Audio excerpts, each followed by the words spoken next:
right, well, we'll go ahead and get started. Guten Abend, willkommen, meine Damen und Herren. Fortunately for you, that's all the German I will be speaking tonight. I am Jeremy Johnson, the managing editor of the papers of William F. Cody, and on behalf of the Buffalo Bill Center of the West and the Wyoming Humanities Council, I want to welcome all of you to this evening's lecture. Couple housekeeping duties. Would you please check your cell phones, make sure they're switched to vibrate or turned off. And another thing, since this is partially funded by the Wyoming Humanities Council, they ask that the audience fill out survey forms and turn them in before they leave, or if you want to take them home with you, you can mail them directly to the Humanities Council. Linda will pass out the forms, and she has some extra pins as well. For some reason, the Wyoming Humanities Council has not figured out that usually these auditoriums don't have tables to write on. So it's always fun to watch people in the audience write on their knees or the back of each other. So, and you have a great deal this evening. If you fill out the survey form and turn it in, you get a free bookmark. So the free bookmarks are at the back there. So, and you can have 2, 3, 4, as many as you want, but you have to turn in the survey form. And I think most of you are already members, but if you're not a member of the Buffalo Bill Center of the West, we do have some membership brochures back there. If you'd please take one of those and read through it. One of the greatest things about my position is working with scholars like Andre and Yulia in studying the international fascination with William F. Cody, Buffalo Bill, American Indians, and the Wild West. It's amazing how well this isolated corner of Wyoming is linked to Europe. Whenever I travel to Europe, I often think no one's gonna know that where Wyoming's at when I tell them where I'm from. And usually when I say Wyoming, they start asking about Buffalo Bill Cody, American Indians. In fact, I think in some cases they know more about Wyoming than I do. So tonight you're going to see that this is especially true in Germany. Our speakers this evening are Julia Stetler, an associate editor of the papers William F. Cody and a recent PhD graduate from the University of Las Vegas. She is currently living in Laramie, Wyoming with her 2 kids and husband. And her doctoral dissertation examined the impact of Buffalo Bill's Wild West in Germany. Andre Kohler, who many of you already know, is from the Karl Museum in Dresden, Radebeul. Did I get that right? Germany, and is a key scholar of the German impact of Karl May's writings. And you just recently appeared in a New Yorker article, didn't you? Last year, yes. And as I recall, they described you guiding tours in the Karl May Museum, dressed up in your bolo tie and cowboy boots. So once again, moccasins. So, and we're very fortunate that Andre's family joined us this evening. Now, both speakers will talk for about 30 minutes each, and we'll hold questions until the end. So Yulia will go first, and then we'll turn it over to Andre.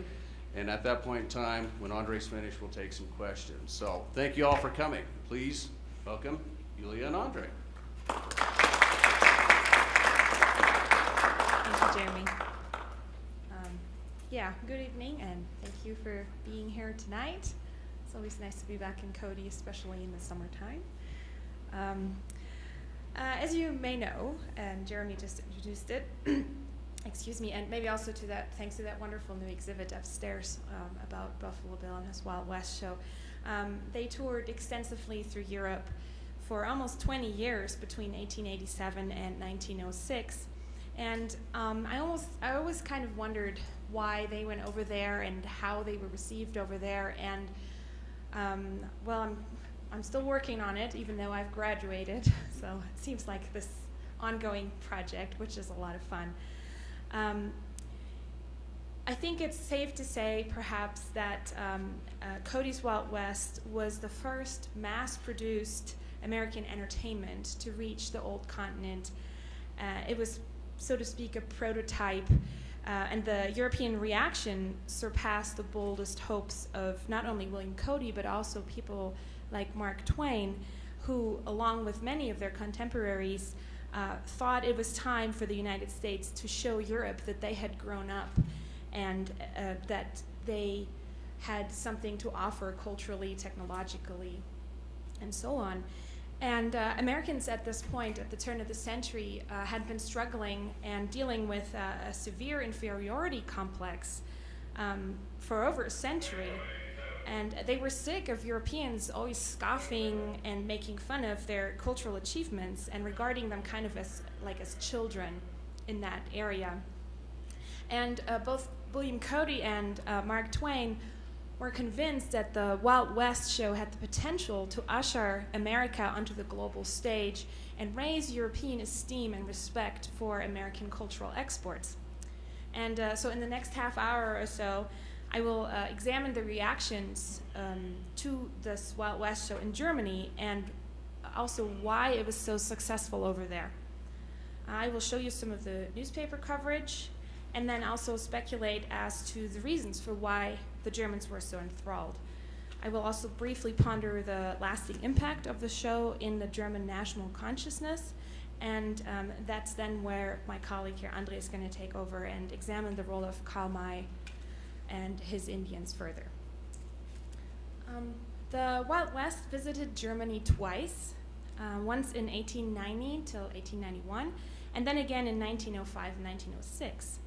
I will mostly concentrate on the first tour through Germany, since we have a wonderful and almost complete newspaper coverage for that tour.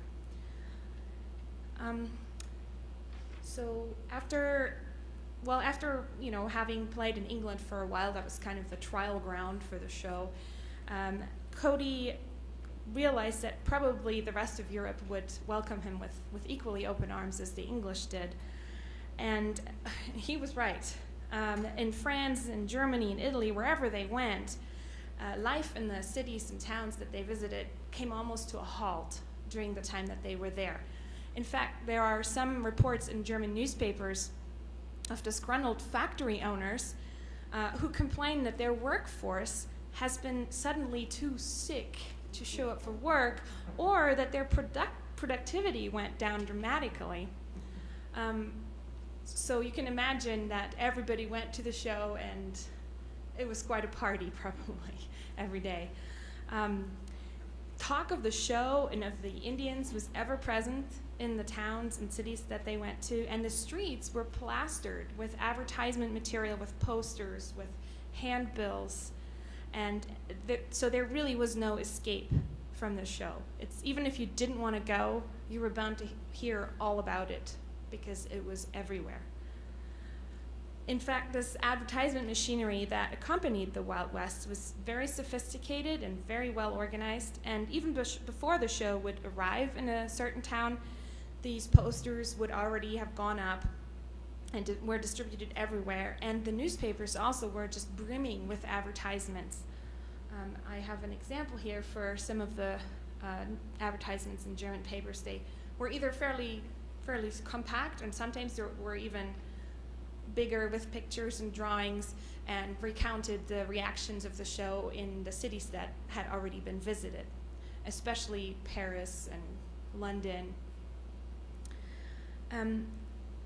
So you have to imagine when these big trains arrived in the train station, there was huge crowds gathering at the train stations to welcome the spectacle. And then they would get off of the trains, unload all the material, and then in a parade would move to the showgrounds. And the streets along the parade route were lined with just crowds of curious people and hordes of children, which in itself, of course, was a fantastic advertisement strategy. And for those of you who do have children, you can probably imagine the scenes that happen at home later on of children begging and bargaining everything that they're worth to convince their parents that they need to go see that show. Here's a glimpse of what one of the reporters said about that. The trains arrived almost 3 hours late, but it was still worth waiting in the shivering cold for the extraordinary spectacle. The Indians, with their curious features, are wrapped in colorful wool blankets to shield their delicate skin against the cold. but their piercing and curious eyes are alert and scanning their surroundings. And one of the most lasting ephemera that have come out of the visits, the European tours, are these postcards, these colored postcards, and there are hundreds of those, of all kinds of different aspects of the show, mostly of the Indians, and people collect them in Germany still today. That's kind of cool. The participants would move to the showgrounds. They would ready the camp and the showgrounds, and then the first performance usually took place just hours after everybody had arrived. And these performances, as you probably know, were just packed full of entertainment and excitement, with cowboys demonstrating stunts on horseback, chases and trick riding by Indians and cowboys, shooting exhibitions, totally awed the German audiences, exotic Indian dances and buffalo hunt, and of course the various reenactments of historical events. At this point in Germany, they were showing Cody's duel with Chief Yellowhand, attacks on the immigrant train, and also on the stagecoach. And for this purpose, Cody had lugged the stagecoach over to Europe, and European audiences, just like the American audiences, were allowed to ride in it during the performance and being chased by Indians in it. Long lines formed at the ticket booths. The shows were often completely sold out. There was ticket fraud. There was prices rising sky high, people trying to obtain tickets for their nagging children. Sometimes there was as few as 5,000 people visiting the shows, as in Munich, which was a tiny town at that time, until up to about 30,000 per show in Berlin. The evening performances, there was 2 performances every day, one in the afternoon and one in the evening. And the evening performances were accented by huge bonfires in the arena, and also by over 30 electrical lights. That was a complete novelty in Germany at the time. That was the newest technology. During the performance, local caterers walked to the stands, kind of like today at baseball games, offering food and drink. And before and after the show, the visitors were invited to take a stroll through the camp and look at the tents and the living conditions of the Indians and the cowboys, and also try some of the American and German specialty foods that were offered at that point, such as popcorn, which was completely unknown in Germany at the time, and also, for example, cornbread, which the German newspapers describe as a strange pastry made out of corn and butter and wrapped in silk paper. And there was Indian tobacco, there was whiskey and German beer, of course, and a lot of cafes and establishments had opened little branches on or near the showgrounds to cater to the audiences. And there was a lot of alcohol served, which probably also explains a little bit the frustration of the factory owners, complaining about their drunk workers. And William Cody really seems to have known the secret to success, that is, please the women and the reporters, and you're set. And there are some newspaper reports about that say that Buffalo Bill was especially attentive towards his female audience. He has provided for sweets and other delicacies and authentic Native American confections. And a little later it states, we are assured that the Indians are models of cleanliness. And the reporters were extremely pleased because there was actually a booth set up, a covered booth for them to be sheltered from the weather while they were reporting about the show. And this was absolutely unheard of. The reporter says, I would like to shout out to the organizing committee of our shooting club, see, the wild men are the better men yet. Because a few weeks earlier, in Berlin, they had their big shooting club annual tournament, and the reporters were literally rained out. So high praises here for the committee, the company, to shelter the reporters. And you have happy reporters, you have happy reporting, you get more audience, of course. The most famous of the participants, of course, was Buffalo Bill himself. Newspapers in Germany raved about his appearance. For example, this one. Colonel Cody, a man in his 50s, is a tall, slender, and elastic man. He has long, luscious, wavy hair that falls into his face. The eyes are piercing, and his whole appearance commands respect. Despite all of these exotic and adventurous features, he still seems very noble. Or this other one, even though a little gray around the edges, this man is the living embodiment of everything adventurous and noble.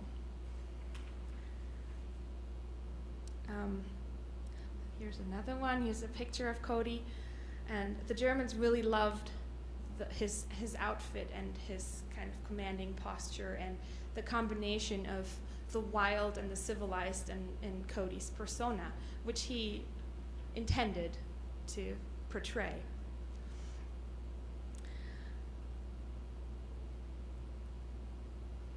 There's another reporter who also witnessed a scene in the stands, actually. He's reporting the following, quote, "An old lady sitting about a half an arrow's flight away enthusiastically announced, 'Here comes the most beautiful man of the century.' It was, of course," as the reporter continues, "Colonel Cody, the director of the show, courier, scout, buffalo hunter, pathfinder, master shot, lawmaker turned entrepreneur, and savvy businessman. The audience shouts bravos, and Buffalo Bill, indeed an impressive appearance of masculine prowess and determination, lifts his hat in greeting to the crowd."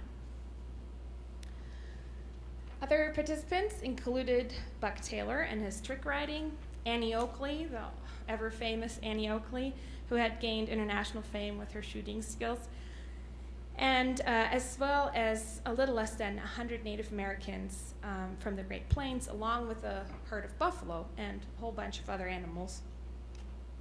And all these people and the buffalo also were honored with their own newspaper articles about their skills, their appearance, their look, and in the case of Annie Oakley, even her biography and her trophies that she displayed in the tent on the showgrounds were mentioned over and over and over again in the papers. Now, when we look at this now, today, and we try to ascertain the impact and the importance of the Wild West on the European imagination, it is important to keep in mind that when Buffalo Bill's spectacle crossed the Atlantic for the first time, his version of the West intersected with ideas that had already formed, with ideas about the American West that had already formed there. For example, by novels, by travel narratives, by journalists that had traveled over to the United States and wrote about it. Immigrant letters played an important role in the shaping of the image of the American West. And then also there was visual materials such as paintings, prints, and photographs. And in fact, actually, most European countries at this time had their own specific way in which they fictionalized the American West. And one of the most influential works in this process of fictionalizing was James Fenimore Cooper's Leatherstocking, which was wildly popular in Europe at this time. And it had become really a staple of German youth literature and profoundly shaped many Germans' notion of Indians, of America, of the emerging Wild West. And it really contributed to a huge genre of scientific literature, travel literature. It sparked this huge interest in the American West, which really just was all-consuming at that point in time. And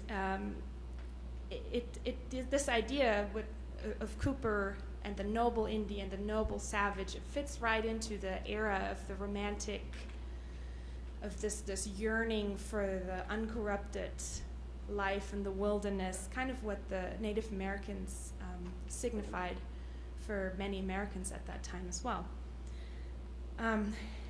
The newspaper coverage during the Wild West show often compared the appearance of the Indians and the images that were evoked with scenes from Cooper's novels, explicitly.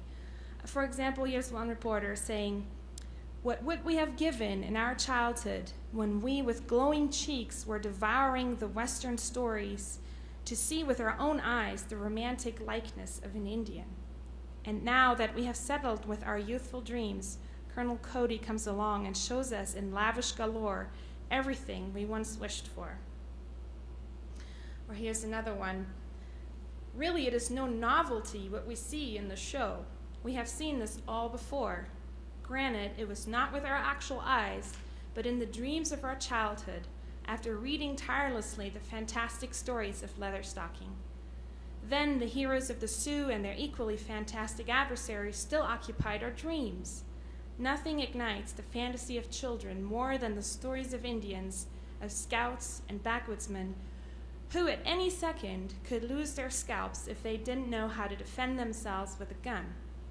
And all this is not just fantasy, but it really existed, and it still exists today."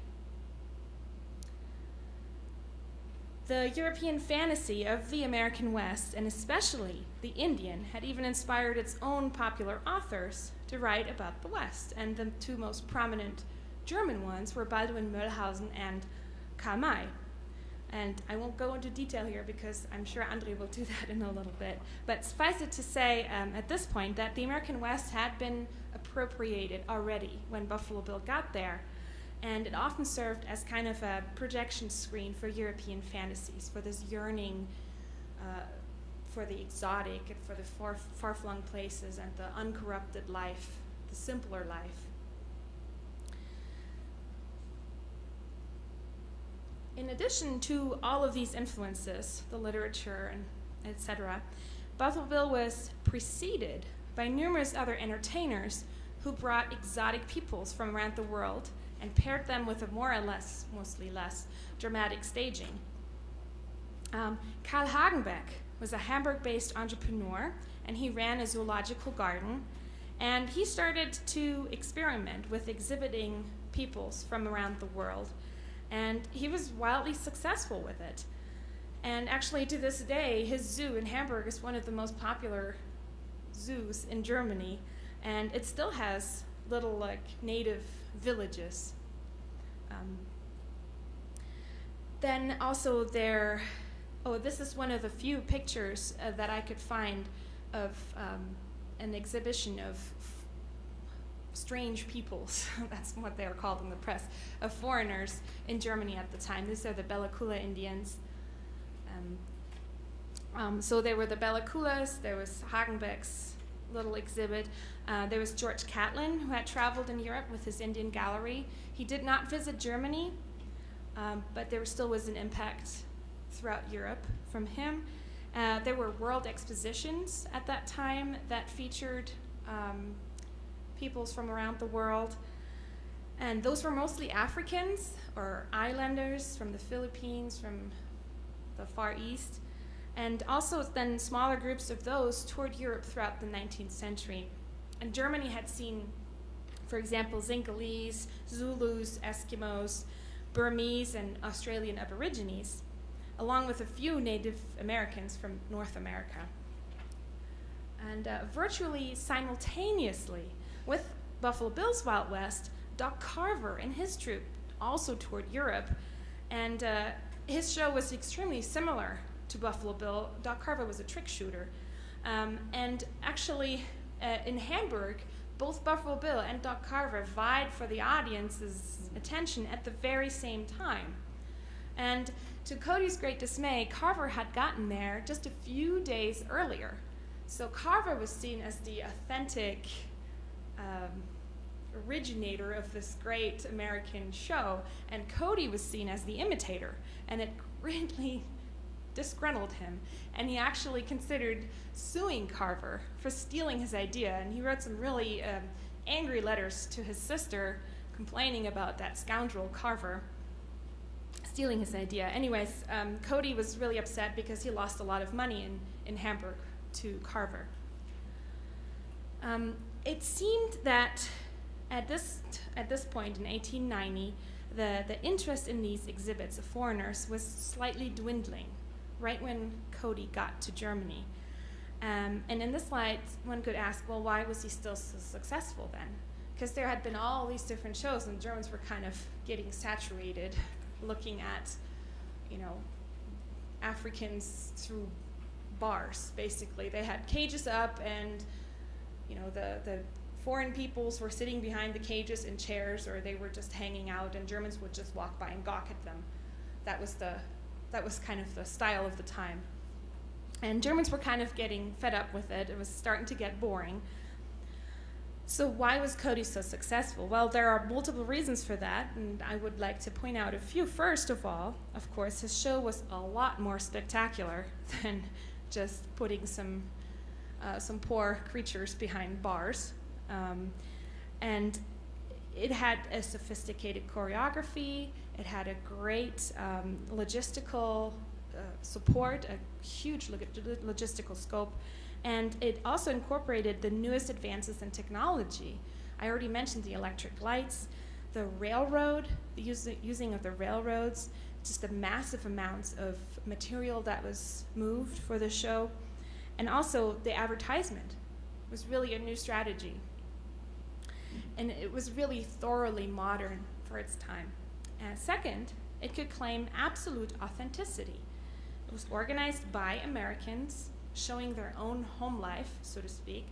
The participants were real-life Indians or cowboys, and they were there willingly, as opposed to many of the Africans who were simply abducted from their homelands and kind of put into service that way. And thirdly, it was so educational. That was actually really important to Cody, who himself touted his show as an authentic educational experience for the whole family. And I'm thinking that maybe together with the spectacle of the show, the big arena, the different acts that they put on, and this claim to educational benefit helped a little bit to kind of dampen that culture shock a little bit and the moral trepidations that some visitors might have had at gawking at strangers through bars. And we have to keep in mind that the moral compass today obviously is a little different than it was back then.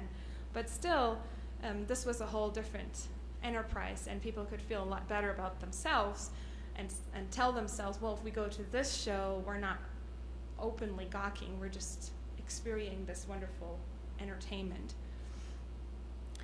And and so it was more about showcasing the American West than showcasing individual peoples. The fact that it was so authentic, or at least it was according to the show program, also played into this notion of really learning something valuable about a different culture, all the while having a lot of fun. And Germans really did perceive it in that intended way. Newspapers state over and over how this show differs so much from that of many other wild companies, because it does not merely present rehearsed scenes, but reenacts realistically the untainted truth of the way of life of those cultures in distant places of the world. So that was something that Cody stressed over and over. He had the real stagecoach, he had the real Indians, he had the real scalp of yellow hair. That was really important to him, and it really did make an impact on the audiences. A last point that I want to make about why the Wild West was so successful, especially in Germany, was because Buffalo Bill's Indians really matched the ones described in Cooper and in other literature about Native Americans at the time. Germans identified with Native Americans, I would say almost on a spiritual level. I would argue that Germans found in the Indian a type of blood brother with which they were able to significantly identify. The reasons for that are complex, and some of these arguments, of course, are a little bit difficult to substantiate, but I believe that a large part of the reason for the Germans' infatuation is rooted deep within the tissue of German culture and creation myths, which are closely connected to this idea of an uncorrupted life in the wilderness, in the German deep forests. When you remember, German fairy tales usually start in the forest with Hansel and Gretel and so on and so forth. So I think that within this framework of meaning, the Indians really embodied German notions of nature, of everything good and pure in nature, and the fact that the Indians were receding before the forces of progress caused a lot of regret and sympathy in Germany. And so I think the Indian became really an object of identification, probably much more so than Buffalo Bill could have ever intended when he designed the show. And newspapers really do hint to this kind of connection. So because of this connection, I think Germans turned much of their attention towards the more ethnological components of the show. They weren't quite so interested in the historic reenactments and the struggle between white and red as it was portrayed for the American audiences. It was really an important factor for American audiences, and the Germans really didn't focus on that very much. They were much more interested in the Indian dances, the Indian camp, Indian customs, and Indian outfits and body paintings and way of speech and those kinds of things. It's really interesting when you compare American media coverage to German media coverage, how the German papers teemed with positive and glowing descriptions of the Indians' everything, appearance, manners, attitudes. Whenever Indians ventured out of the camp to attend cultural events, to go shopping, to go eat out somewhere in Germany, they drew a lot of attention from the German press. And most of the time, the descriptions in the press are coined by curiosity, by awe, and sometimes also by surprise about the Indians' very civilized behavior. For example, that they were eating with knives and forks, a thoroughly civilized indicator, I guess. In Dortmund, some of the Indians enjoyed a trip through the local breweries, on which the newspapers then, of course, had to comment. And they were saying, quote, "The wild Indians have acquired quite a tame attitude, even though many people at first thought they were on the warpath. However, it turned out that instead of thirsting for blood, they thirsted for beer because they were on the beer path." Cheers. I have some more examples here for the way the newspapers describe the Indians, and I would like to ask you to read them with a little bit of humor and not take them to be offensive. Here's one. Their muscular bodies are painted with the most extraordinary patterns and colors, and overall, they're very scantily clad. What a strange custom.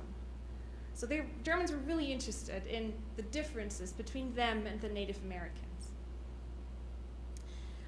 Here's a little joke from a German newspaper, which you might or might not find funny. The group of Indians is made up of different tribes. There are Cheyenne, Sioux, Arapaho, and Blackfeet. If judging by their name, the latter must be members of the anti-foot bathing club. My husband says that's not funny. I'm German, maybe that's my type of humor. Here's another one. This is the residence of Chief Blackheart. We are told that upon entrance into his tent, we are to approach him on all fours, much in keeping with court manners. I encourage my colleague to please crawl forward.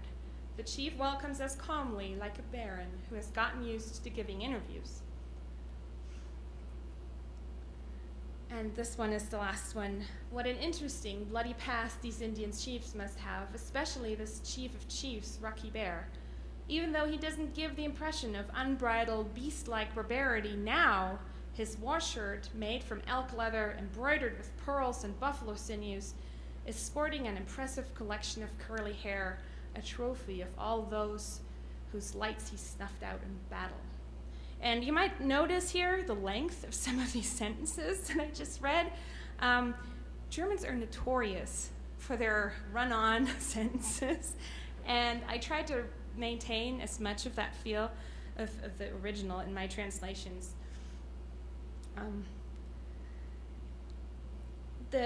It's really an interesting feature when you look through pages and pages and pages of newspaper coverage of the Wild West show, how the Germans make a distinction, or seem to make a distinction, between the Indians outside of the arena and inside the arena.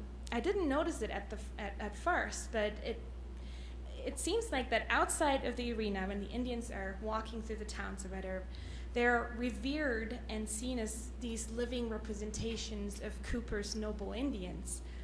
And as I already said, they couldn't move around without eliciting basically a running commentary in the newspapers. However, during the show, I would argue, most Germans were very aware of the fact that the Indians played a role, and that they were artificially wild and ferocious because they had to play their part. And, you know, some reporters even criticized these climactic historical events, these reenactments that for American audiences were the epitome of American progress, you know, the overcoming of savagery. And Germans were criticizing that by saying this kind of seems staged, this is rehearsed, this is unnatural, while otherwise in other places they praised the authenticity of everything. So I would say that these reenactments for Germans didn't necessarily enhance this experience of the show, but instead were more like ascribed to an overzealous attempt to infuse drama and action into the show, whereas for Americans, that was the point of the show, to reaffirm American progress and the overcoming of savagery by American civilization at that time. In fact, many reporters state that these historic reenactments paled compared to the bareback bronc riding, which was perceived as much more real and honest, here it is, and unstaged, which of course to an extent it was. You can't plan this. Audiences in Germany marveled at the riders' ability to stay atop these bucking horses that twisted and turned and just went wild with them on top. And one reporter in Berlin put it this way: all of these Americans can ride like the devil when his grandmother is after him.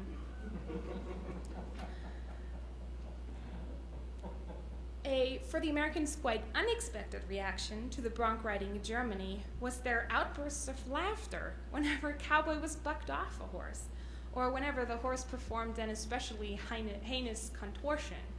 And I have never really experienced audiences laughing at rodeos, for example, at the performance. So I'm wondering whether that might be an indicator for the fact that maybe for Germans this whole performance was primarily a spectacle and amusement, and really resided much more in the realm of entertainment than at the core of identity, as it did for many Americans at the time. For Americans, this whole show was always a reaffirmation of American dominance, as I already mentioned, not only over the Native Americans, as evidenced in the historic reenactments, but also over nature and over its beasts, as shown in these eventual tamings of the bucking broncs. And for Americans, it was always more dramatic retelling of their own history, even though that history had undergone some dramatic changes towards the nostalgic and the mythical in Buffalo Bill's hands. Lastly, I wanted to talk about the shooting demonstrations that had the German audiences raving. Annie Oakley, Johnny Baker, but also William Cody himself, they delivered remarkable performances that elicited the most favorable reactions from the German press. Germans have been steeped in a very rich shooting culture that is centered around these Schützenvereine, these shooting clubs. And it culminates every year, as I briefly mentioned, in a competition and a coronation of the best shooter, along with a festival, that includes the entire community. I grew up in a very small town. That was always the highlight of the year, even though we weren't in the club. Lucky for the German shooting royalty in Berlin, their festival was already over when the Wild West got there. Because, and the reporters say that clearly in their articles, they say, in comparison to the shooting skills witnessed at Buffalo Bill, the art of the entire German shooting community pales. It is a real blessing for them that they do not have to compete with the Wild West. How could they stand? Especially Annie Oakley received ample praise. One reporter seems kind of smitten by her, and he says, winking, she presents us with the warped penny that she presently shot with her pistol. Oh, Miss Annie, gracious and deadly at the same time. It's interesting to note that almost all of the German newspapers published articles that strongly criticized American policies towards Native Americans in particular. There was even an open dialogue in Germany about whether the Germans would have been the better conquerors and stewards of Indian life. Especially the American reservation system drew much criticism, but also the extinction of the buffalo and the ways in which droves of men infected with gold fever would just swarm over the hills and plunder the mountains. The same reporter who so glowingly recounted his childhood dreams of Indians in Cooper that we heard earlier contemplated these issues briefly by saying, of course, it is a whole different issue whether it is justified for our greedy, civilized mankind to wage such a war of annihilation against the race of the Redskins. It was just a tiny moment, though, of reflection. Since the next thing he says is, there is hardly any time to ponder such things when faced with Buffalo Bill, who once was chief of scouts and has experienced numerous adventures and battles with Indians and bandits. Forgotten are all qualms. So basically a classic example for how the American myth often supersedes historic reality. When the Wild West moved on to inspire and entertain new audiences in Europe and the United States, it left behind a lasting legacy and a renewed and reinforced sentiment of nostalgia and love for the wild frontier and the exotic and noble Indian. In part, the Wild West was so successful in Germany because the Indians matched Cooper's Indians and stereotypes and brought fantasies into real life that had previously only existed between the pages of Cooper's books and of other literature. It also offered the most spectacular rendition of life in a faraway place that Germans had ever seen in all of those exhibits that traveled Germany throughout the 19th century.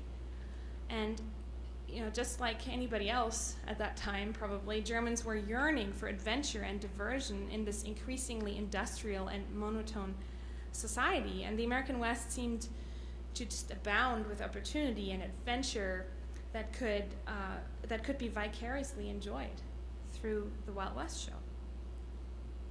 And especially over the next decade, the demand for entertainment grew alongside population, more leisure time, more money to spend, and so Buffalo Bill's Wild West actually returned to Germany for a second time in 1906. And again, the show had been touring all of Europe, but in contrast to the first time, it was this time on a much tighter schedule. It boasted a significantly expanded cast and program, and it was also much more inclusive and militaristic in a way.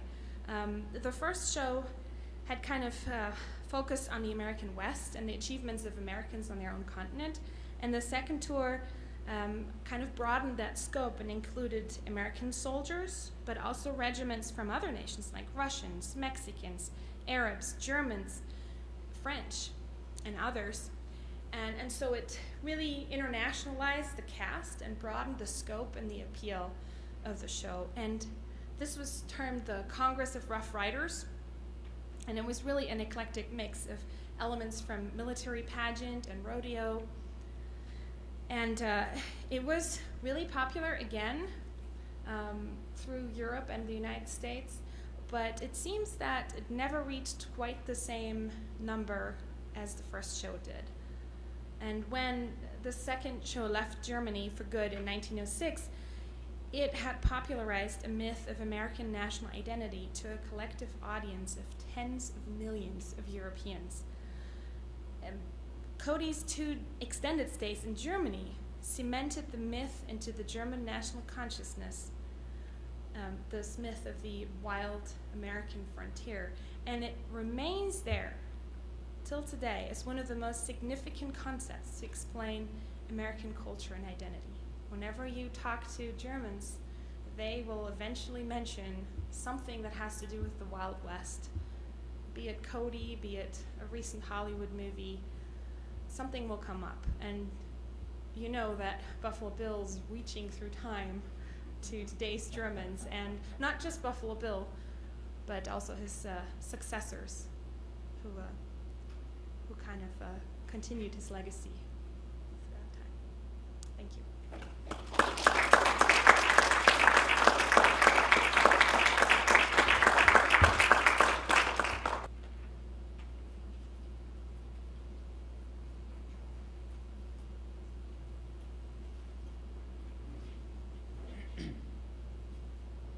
Well, good evening, ladies and gentlemen. Coming to the Cody Museum for me means coming home. I'm very pleased to be here, and it's an honor for me. And today I will give some stories about Karl May as the inventor of the American West. You see him here, dressed up as Old Shatterhand. This is the German Buffalo Bill, but he is a man in himself. And when I prepared this lecture last week at the Karl May Museum, I made a very interesting new discovery. This is a photo of Clara May, the widow of Karl May, being in Yellowstone Park in 1930.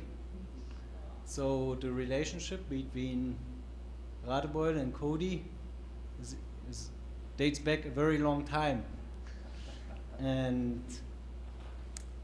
But of course, I'm not talking here about Clara May, but about Karl May. And you see him here at the memorial of Chief, you see him on the left, on the memorial of Red Jacket in Buffalo, near the Niagara Falls. He was coming to America in the year 1908, but he never visited the American West. Instead, he visited the East and did a tour there. And the guy to the right, that's me. Last fall, when I was giving a lecture at the University of Cleveland, there was a bad storm in the east of the United States, and I had to be there 2 days longer because all the airplanes had to be on the floor.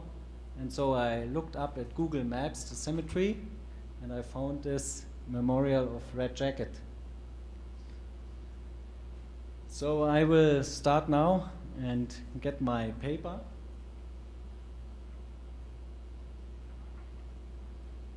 Jeremy has announced me as a German scholar, so I better keep my manuscript and read on that.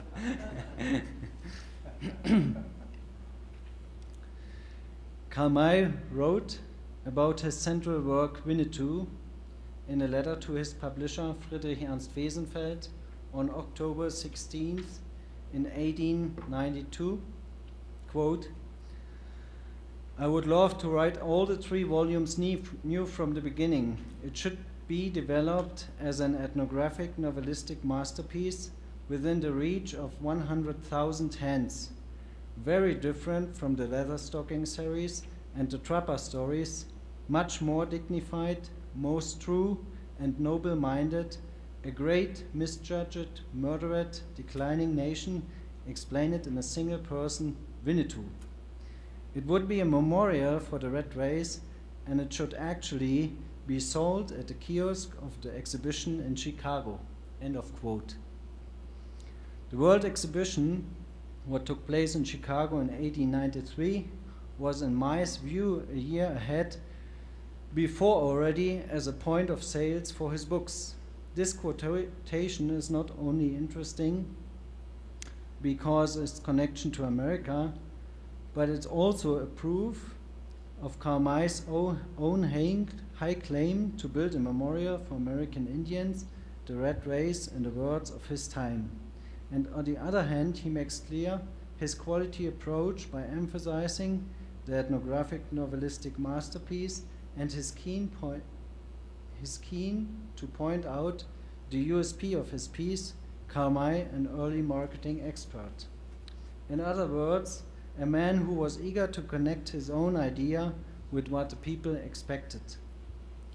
When he wrote this letter in 1892, Karl May neither could knew that in 1893 the 3 Winnetou volumes would have become a bestseller on the short run, nor he could knew and imagine in any way that 100 years after his death in 2012, today Winnetou is in German-speaking countries in Europe a synonym for the American Indian, more than a stereotype or a simply literary figure.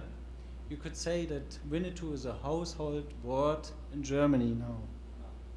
And it's not an overstatement that Karl May succeeded creating a memorial.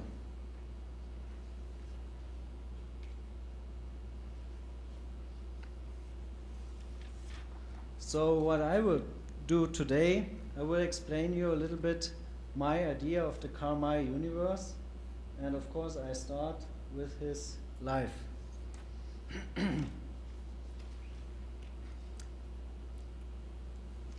Let's now have a look at the son of this Karl May universe, the author's actual life.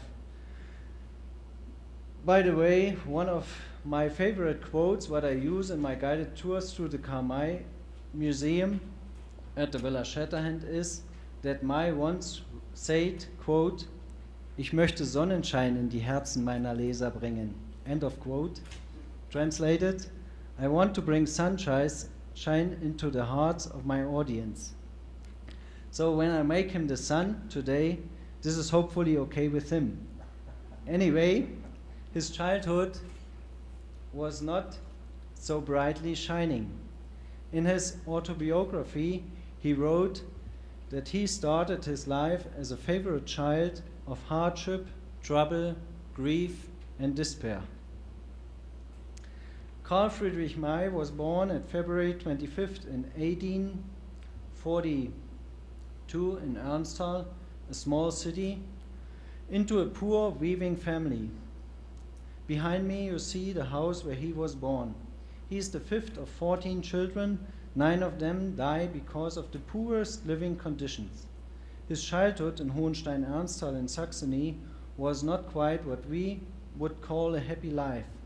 Poverty, worries, financial plight, and social misery were all over the country he was born in. It is understood that his grandma told him a lot of fairy tales, and some biographers see this as a source for a strong imagination.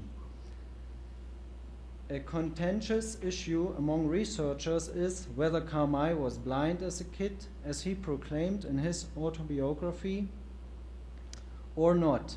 Some say, according to the latest medical knowledge, that May could be cured from blindness through medical treatment is not possible, and instead of blindness, they argue for maybe a visual defect.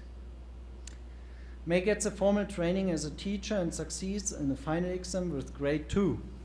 His first job assignment is in Glauchau and Chemnitz, and both of them are only of short time because of insults in having an affair with a married wife and stealing a pocket clock from a roommate. Finally, May ends up in prison for 6 weeks, losing his teacher's license. This is a central turning point in his life. All the efforts of him and his family for a better life are destroyed. His life gets an outstanding direction. Driven by desperation and unable to earn his living as a teacher, he strolls through life by playing different role models. He was kind of a tramp at that time. For instance, he dressed up as police lieutenant von Wolframsdorf and secured counterfeit money, what wasn't counterfeit money at all. He showed up as Dr. Med Heilig, PhD physician, and wrote prescriptions, what he was not allowed to do. There's an announcement in the Saxony police newspaper of that time that must have been an educated thief because the prescription was written in Latin language.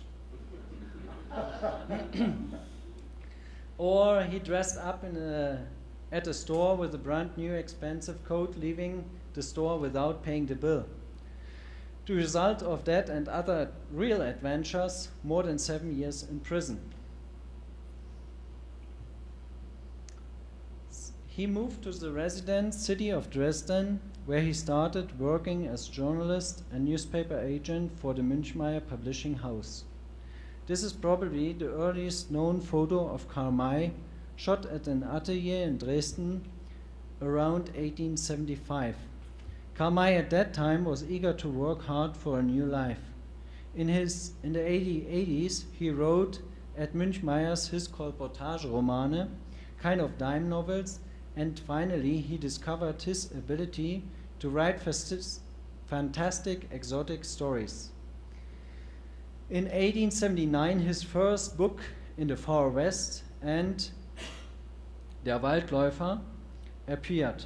May then was able to freelance for well-known German magazines, example given the German Hausschatz, a family entertaining magazine, and Der gute Kamerad, what was a journal for the youngsters. This is Karl May as a journalist. And it was in that magazine that his narratives for the youth, like The Son of the Bear Hunter, der Sohn des Bärenjägers, and The Treasure of the Silver Lake, der Schatz im Silbersee, appeared for the first time and began to found his popularity within Germany. The book editions you see here are the first book prints of 1890 and 1894.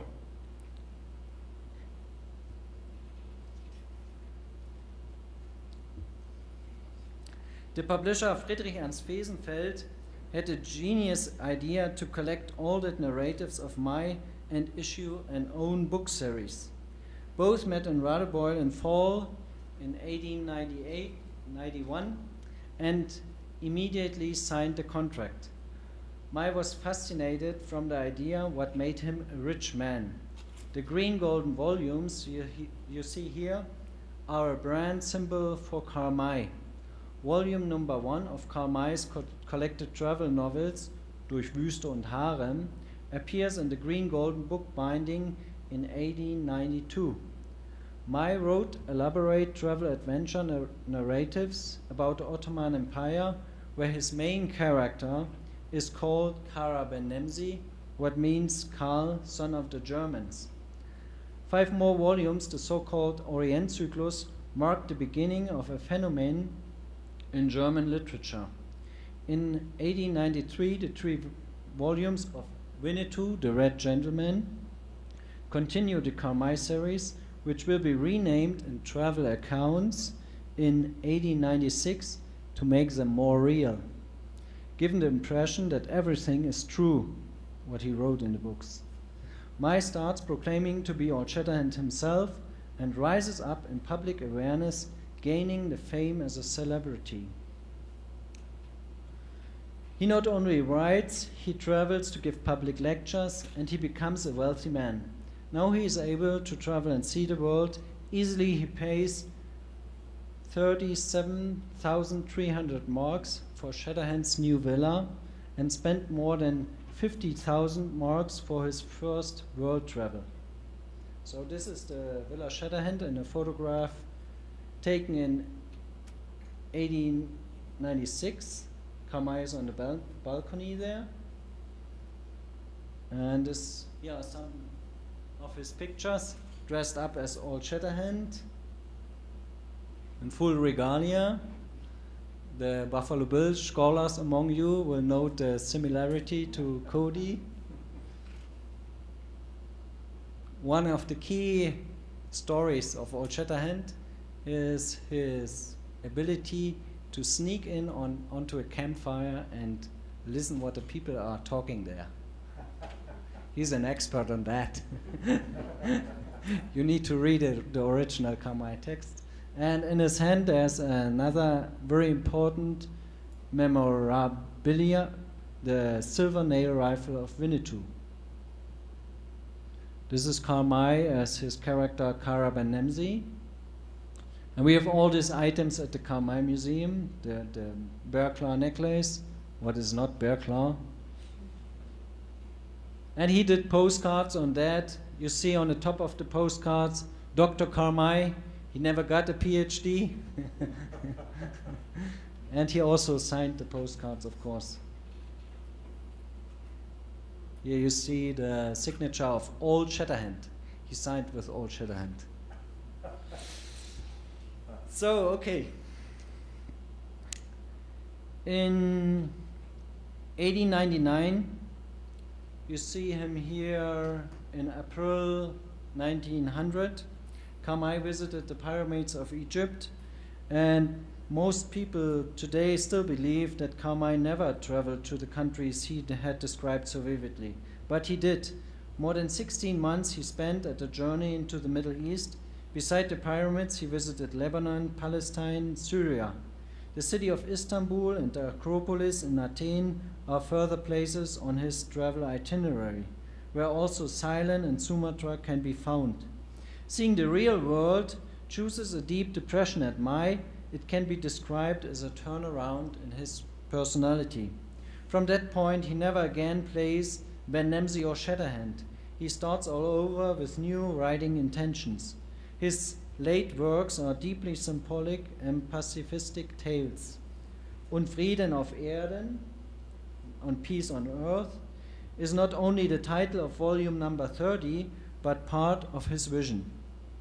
It is important to note here, and I stress this at every tour I give at the museum, that Karl May, at the end of his life, did not want to be known only as a writer of American Indian stories, Indianergeschichten.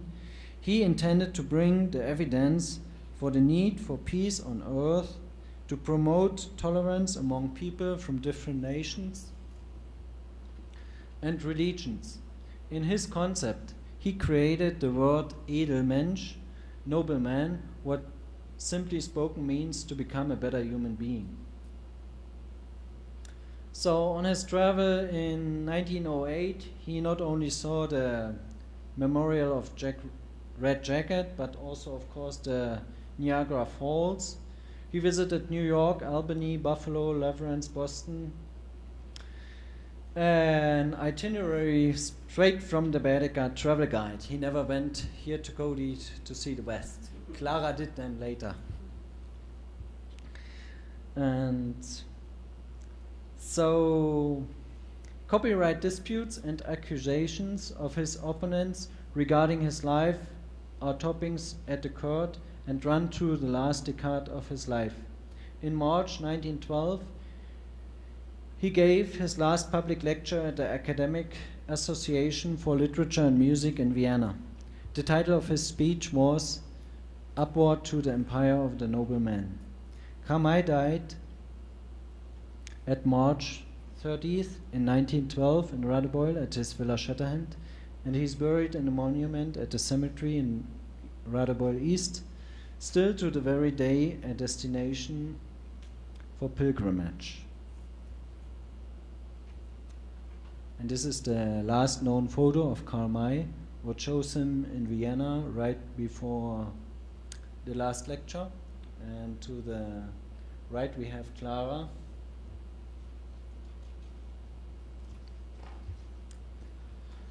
So now comes the next step, what I will do in my own words.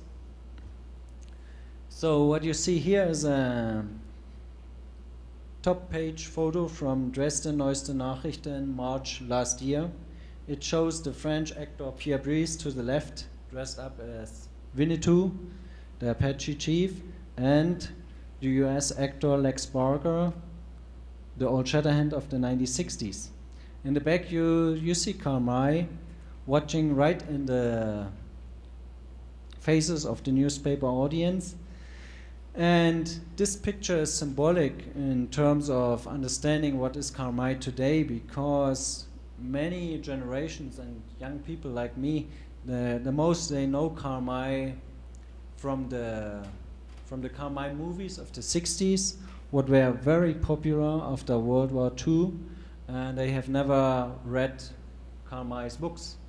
And the people who, of course, the film movement of the 60s helped to the publishing house to sell more Karl May books, but the problem with the Karl May books is that the texts are rewritten by the publishing house and edited in quite a way. So for scholars it's important to pay attention which text you use to get the real Karl May. So of course we also in Germany struggle with the point, well, who today, especially of the young people, reads Karl May? So the Saxony newspaper last March was asking who reads Karl May today? And it's a matter of fact that Karl May survived, and that's my personal opinion, survived through the Karl May film movie movement, and especially through the movement of Karl May open air festivals like ROUOM, what was established in as early as in 1938, before World War II. It's in Saxony at the National Park Saxony, Switzerland. And most known in West Germany is the theater in Bad Segeberg, and they attract each year more than 300,000 people only during the summer season. And what they do basically is they play the novels of Karl May, and the characters like Winnetou and Old Shatterhand, or maybe Kara Ben Nemsi, or all the fancy West men, you know, there's a mountain man made by Karl May like Old Shatterhand or Old Firehand. They became heroes, and they are part of German, what is the consciousness? Consciousness the right word? Okay. So, and also there's another proof that Karl May is quite a deal in the German soul and history. You can see here the front page of Der Freitag, a German newspaper, and there's a very interesting collage. It shows Bismarck with a cowboy hat beside Karl May dressed up as Old Shatterhand, and to the right you see our First Lady Angela Merkel with 3 feathers in the German colors, black, red and golden. So I as a PR manager from the Karl May Museum was quite surprised. Last year, usually we have a press clipping each year, 2 folders big, but last year we had 1 folder for January, 1 folder for February, and almost 1.5 for March. In 3 months we had more than 300 articles, and all the who is who of the German press was in Radebeul to get interviews and stories, and the smart ones, so the Zeit from Hamburg, they even went to America to the Apache reservation and spoke to the chief up there.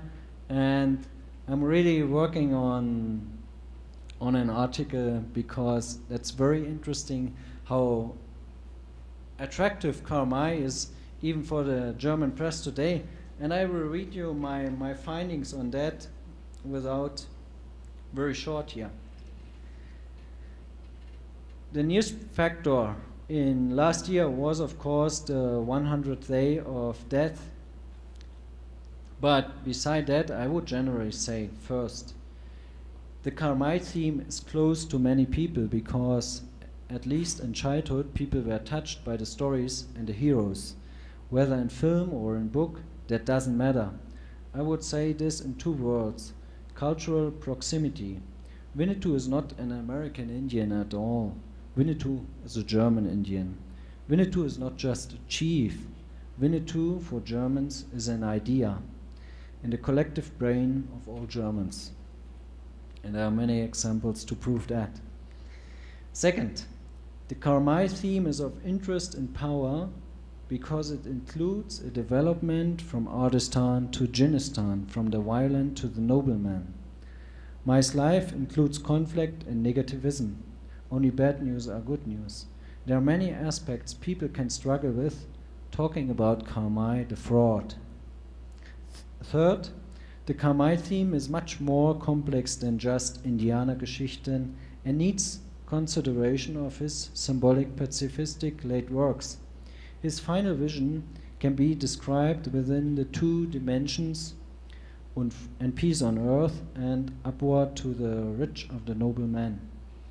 Basic human values like friendship, tolerance, and interreligious understanding are promoted through Karmai's stories. These stories left the pages of books and emerged into new media on stages and screens.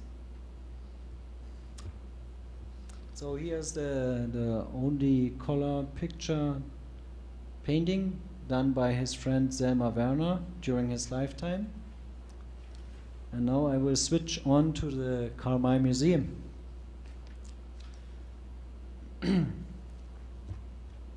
One star of the Karl universe, you know.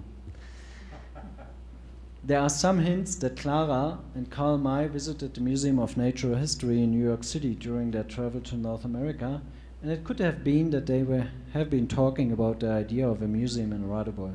However, after Karl May died in 1912, it took 16 years before the museum was opened to the public on December 1st in 1928.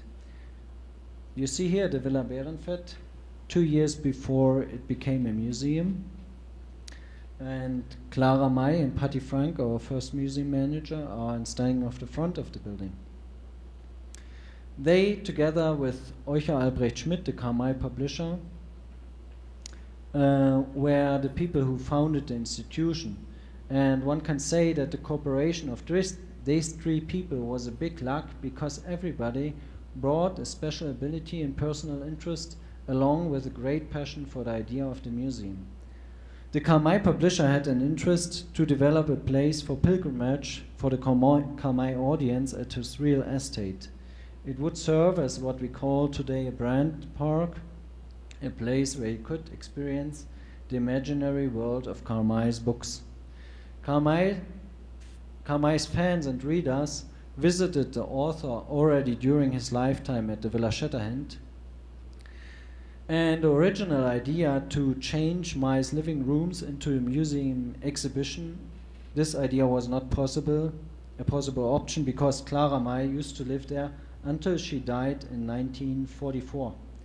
But when Patty Frank, a circus artist and dedicated collector of American Indian artifacts, offered his collection for sale to German museums during the 1920s, Clara May and the Karl May Foundation and Publishing House took the once-in-a-life chance. A contract was made and they negotiated, and they founded the museum.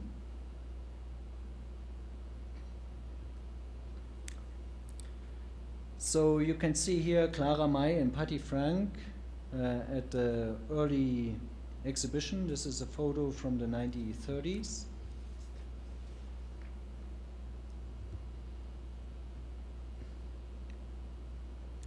So when Karl May's readers read about the bear claw necklace of Winnetou and Old Shatterhand, their distinction to be successful hunters, or about Winnetou's moccasins decorated with porcupine quill work, then from the early days of the museum on up to our days, the visitors could see these things as real museum objects. Clara wrote in a letter in 1926 that the museum should be a composite illustration of Karl May's work. What a great idea to keep the heritage alive. So this is a picture of the early exhibition. By the way, the shirt the Lakota chief wears in the front cabin, this is a shirt what Karl May brought back from his travel in 1908. And here you can see the idea illustrated. To the right, Karl May's original Winnetou volume, and the left warrior, this is our Apache warrior at the exhibition. And that's our favorite diorama, the return from the Battle of Little Bighorn. The painting in the back was done by a German painter, Elk Eber. And that's the famous Elk Eber painting, what was known before World War II to the American audience. So I got the sign from Jeremy, and I will continue just to show you the pictures. So here you can see that the museum survived different political systems. This is a picture taken during the Third Reich time when Paddy Frank was telling stories to the Hitlerjugend. The three famous rifles. Well, you have a great collection of guns here, but the most famous three guns of the world are in Radebeul. This is the Silvernay rifle of Winnetou, the Henry Stutzen of Old Shatterhand, and the Bear Killer of Old Shatterhand. So this is a picture taken in February 1985. This was when the Karl May Museum was renamed back into Karl May Museum, because during the GDR time it was the Indiana Museum. Karl May was not allowed to be read. So, and the museum was just overrun. We had more than 360,000 people, and our museum is not as big as yours is, you know. That's the Villa Shatterhand, how it looks today. Notice the golden letters under the top of the roof. It says Villa Shatterhand, a brand symbol of Karl May. This is Commander May at his enterprise in his library. This is the library how it looks today. And to the right side of the library you see the green golden volumes, and the blue ones are special treasures of the library because this is an illustrated Karl May book series. So here's Karl May as a writer, how he invented himself. He told a story that he had hunted the lion as Caravanamzi himself. And I tell the visitors that it's true. So this is Karl May's study, Karl May's reception room, and one of his late works, very important to him, Artistan and Djinnistan. Over here you see all the stars of the Karl May Festival, Karl May Universe. And this is Karl May, you saw him, and now I have a very historic picture from the year 99. This guy. So this, you know, the mustard is a fake. That's a fundraising idea of Wally Rieber, but the top hair, that was real at that time. And it's not Karl May, it's not Buffalo Bill. If you divide this man, you see two pictures. To the left, Karl May with a Silvernay rifle, and our friend William Cody to the right. They were both great showmen, and I'm collecting materials have been collecting materials since several years now, and hope someday to get out some news. And here is a very new discovery. This is a letter from June 1906, 60606, and you see the letterhead, Villa Shatterhand, Radebeul, Dresden. It's a letter Karl May wrote to a person in Vienna, and the content of the letter is that Karl May really needs to get the address of William F. Cody, because he has a very important, and you see he underlined very important, message for Cody. So Paul and I discussed 3 years ago and maybe 10 years ago if there's any possibility if Cody and May met, and there's no evidence for that. We don't have one. We have different printed text where Karl May describes Cody and what he thinks of him, but this is a letter, so this is a more valuable manuscript or evidence to the historian that Karl May really was interested in getting in touch with him. And so this is a track we need to follow as scholars. And there's another new finding. This is a photograph of the Buffalo Bill Museum here in Cody, taken by Clara May in 1930. And this photo was known to me a week ago. When we went through our photographs, I discovered this. So when I was here in 2010, we researched at the library.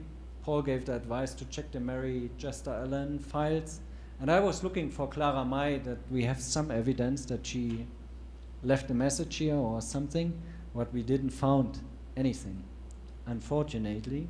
Probably it's still hidden at the McCracken. But we found, to my surprise, was a letter by Patty Frank, our first museum manager. And this is still on my list, things to do. So I want to thank you for your patience. Here on the top picture is Clara May at the Shoshone River. You know the picture showing Karl May. Then one of my favorite pictures of Cody is when he sits on his favorite horse, Charlie.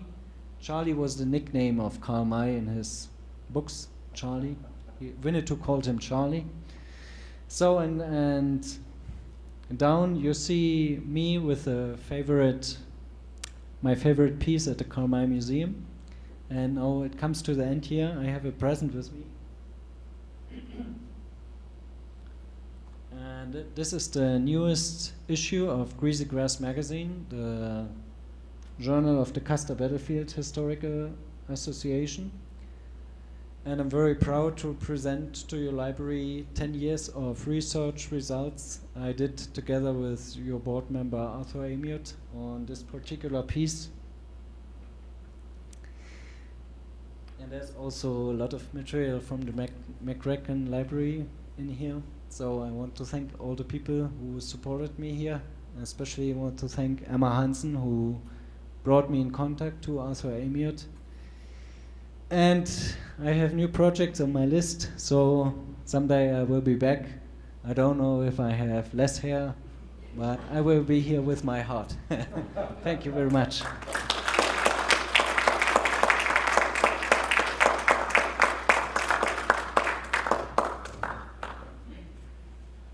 Well, let's give another round to all the speakers. And they'd be happy to take questions. We have a few minutes.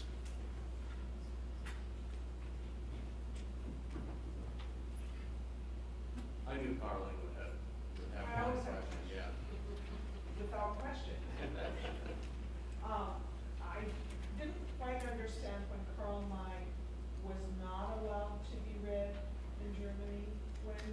What time period was this? When was he banned, essentially? Well, to be correct as a scholar, during the GDR time, the GDR was founded in 1949. German Democratic Republic after World War II. So Karl May was never forbidden by law, but there was a big discussion after World War II, public discussion, if he could be read by the new youth or if he couldn't.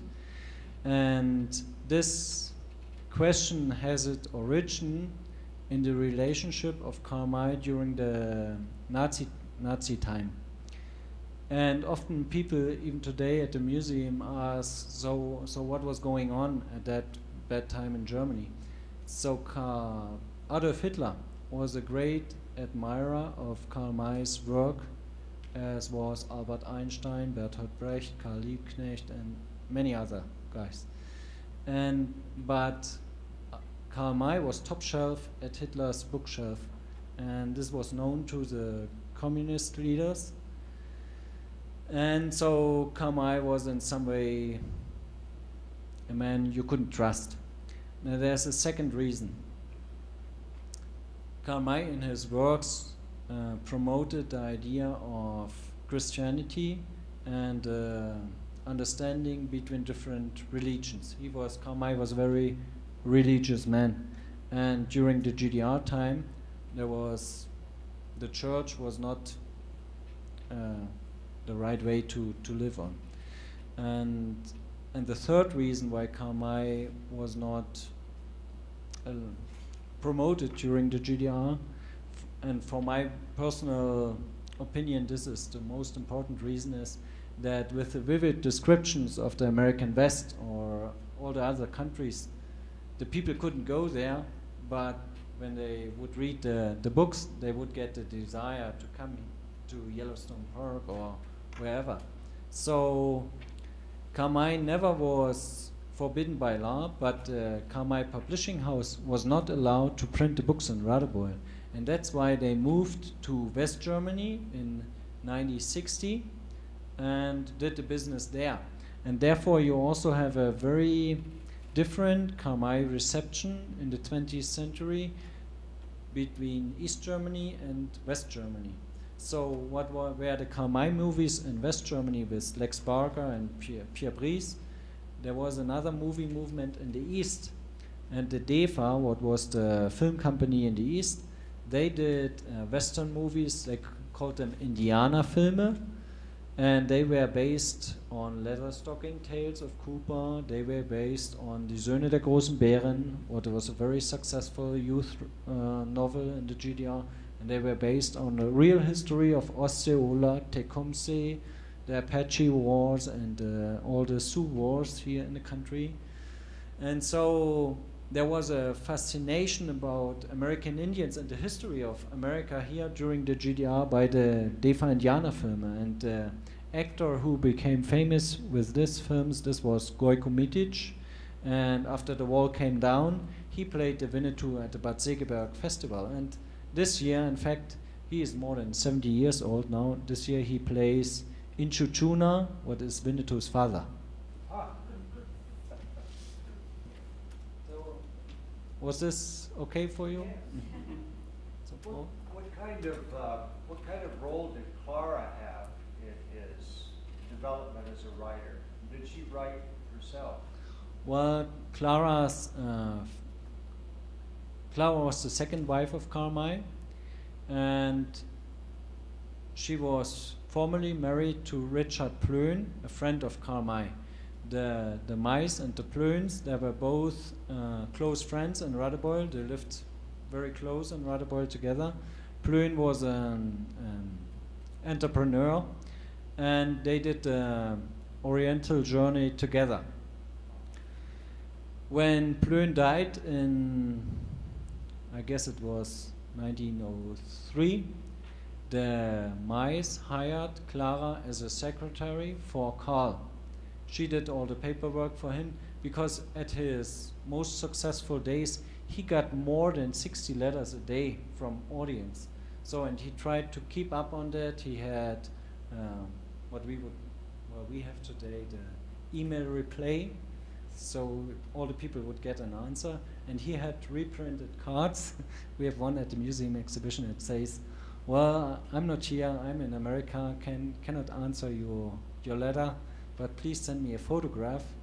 And so Clara was sending out these things, and Karl collected, by the way, all the photographs of his readers, and we have a thick book with, I don't know how many photos there are in there, and I call it's the Karl Facebook.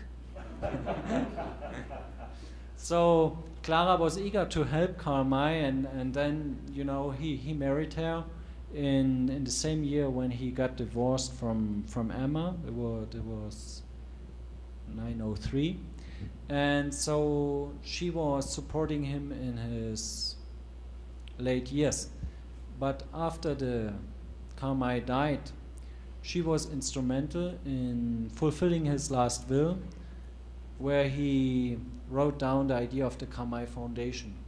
And Clara did this in a very active manner. The foundation was in business 1 year after Karl died, and she was, together with Patty Frank, the main driving force to found the museum.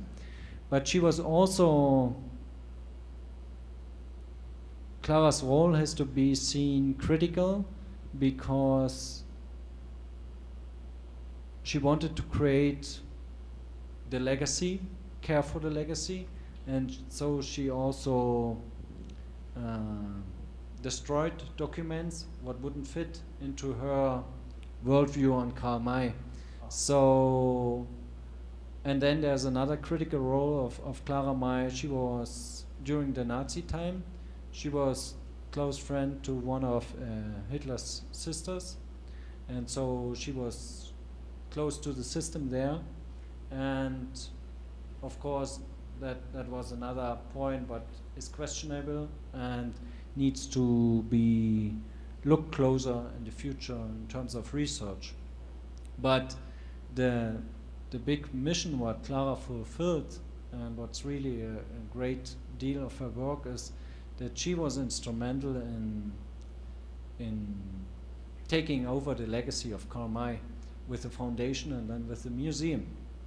So in 2014 there will be an anniversary of her, and we hopefully will present some publications on that. Is this Yeah. an idea? This is a question for Julia.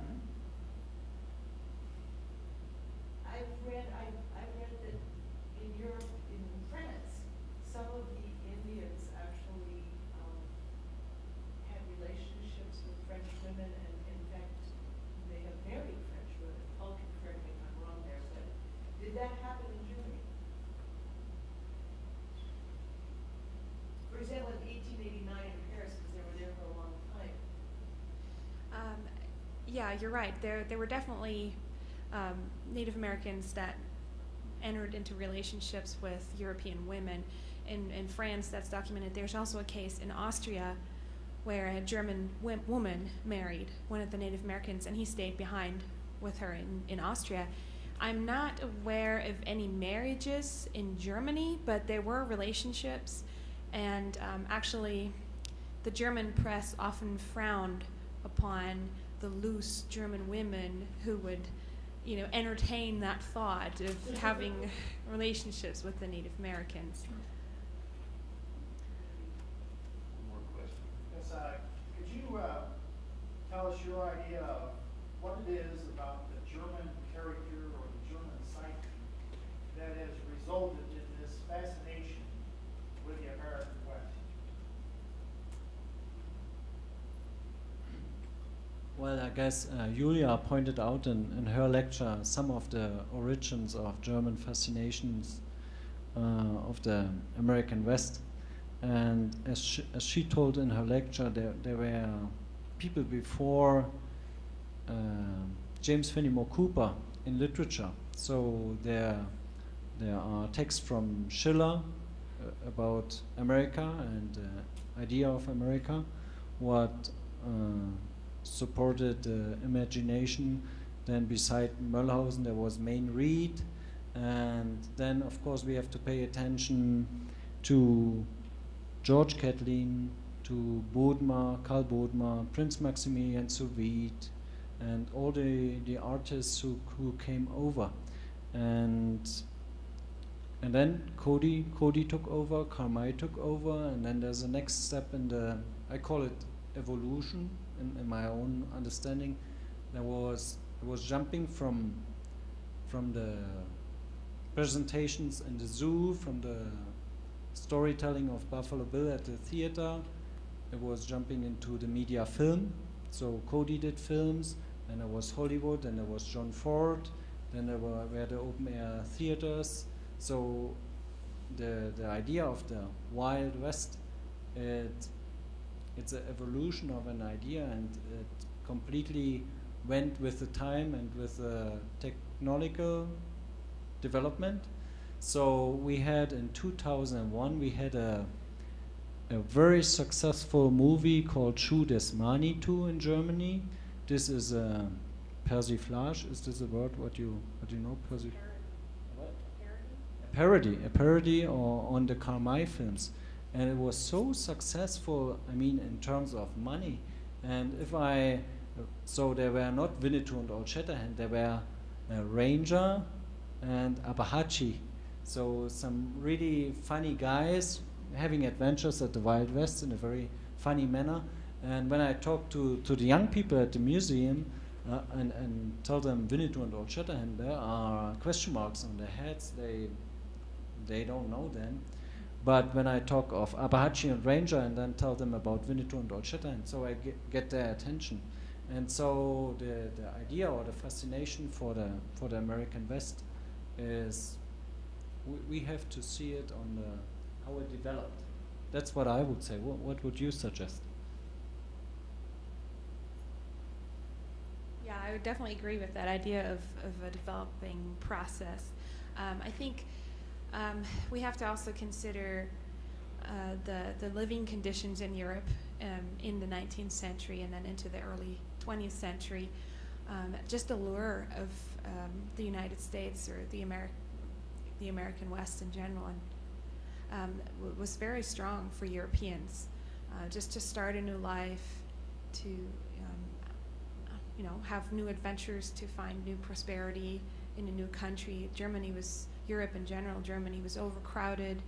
There was a lot of rural poverty, and the big immigration waves happened in the late 19th century and then also into the early 20th century in 1908, a little bit after Buffalo Bill had visited for the last time. Those were the biggest waves of out-migration from Europe into the United States. And I believe that maybe this lure of the American West has definitely played a part in motivating people to leave.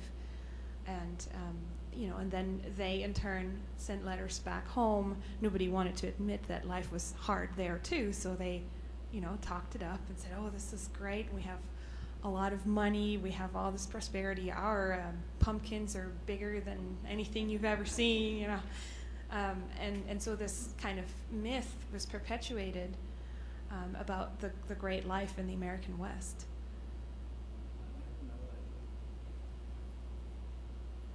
Julia pointed out that reports in the German press were much more different in content than the American ones, and she mentioned that there was much more description about the life of the Indians in the camp. So there's another movement in Germany what we need to consider, and this is the Indian hobbyist movement. It started with Buffalo Bill Cody, when people really got so interested. They did dress up as Indians at the early years for carnival reasons, but the Cowboy Club in Munich was founded 100 years ago in 1913, and especially in the rather boiled western area, there were so many Indian clubs founded by German people that they really did a very accurate business and developed skills to preserve American Indian craftsmanship, and they were what you call in America here the living history thing, and or archaeology by doing things. So I had an interesting observation when Arthur Amiot was for a lecture in Germany. One of the hobbyists got his tobacco pipe bag with very nice beadwork, and he gave it to Arthur and asked him what tribe the pattern is. And Arthur watched at it and said, well, this is probably German beadwork. Or there's another saying, Joe Mattis Grow told me when I was here in '99 interviewing him, that there was a long time ago, and there was a man called Karl May. So Karl May was known to the Indians long before, and they do, even in our days, the hobbyists in Europe, they do big encampments where there are more than 300 tipis on a meadow in the middle of nowhere country. And so when Indians go there and there's exchange between hobbyists and Indian people, they are surprised to see such a tipi camp in the middle of Germany. And so, well, that's another strong point of how the interests grew, and this is also a way of living, this hobbyist movement, what I observe. And well, we have a lot to do at the museum with these people, and it's, well, they do it because they are interested, but it's also kind of a lifestyle to escape from the real world, just to be there. And of course there's big discussion among the hobbyists. There are also traditionalists and modern hobbyists, and the young hobbyists, they organize themselves virtually at the internet to exchange information about beads and content stuff. And some of these people, they are very well-known persons, and are even accepted by scholars like Christian Fies or Peter Bolz from the big German museums, because they are so deep in the subject that even a scholar has difficulties to follow, you know. Interesting. Well, thank you. Thank you both. That was very interesting. Using the charities and westerns inspired me. Next year we're going to compare Blazing Saddles. The new parody of Vintage. So thank you all for joining us this